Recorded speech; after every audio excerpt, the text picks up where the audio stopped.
Getting your daily bread Cuban style with your ration card in hand.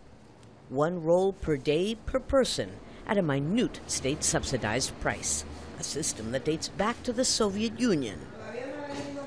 In recent years, the government has been forced to cut back on ration card items, but there's still rice, beans, sugar, salt, and occasionally meat, paid with Cuba's national currency, the peso.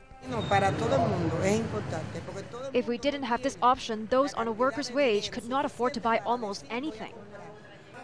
You can also use pesos to buy fruits and vegetables. But for almost everything else, from shampoo to shoes, you need a CUC, the Cuban government's version of hard currency. On an average monthly wage, you can purchase 30 CUC, not enough to fill a car with petrol. Cuba's dual currency is a monetary abnormality that's stunting economic growth and scaring off investment.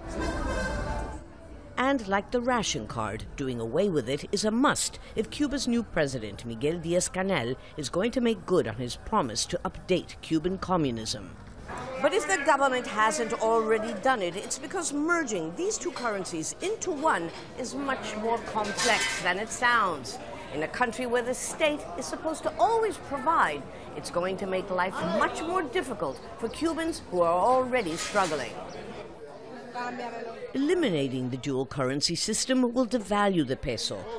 But it's a necessary change, concedes MIRIAM LEIVA, a longtime opponent of the Cuban government. In fact, after watching Thursday's presidential handover of power from Raúl Castro to Diaz-Canel, the only changes she expects are on the economic front. On the emotional level, I don't feel any change. I hope I'll feel it someday, when our society really opens up and I have the right to participate no matter my opinions. The transition to a post-Castro era does not contemplate political change. But reforming the state-run economy to make it more rational and effective could be almost as revolutionary. Lucia, Newman, Al Jazeera, Havana.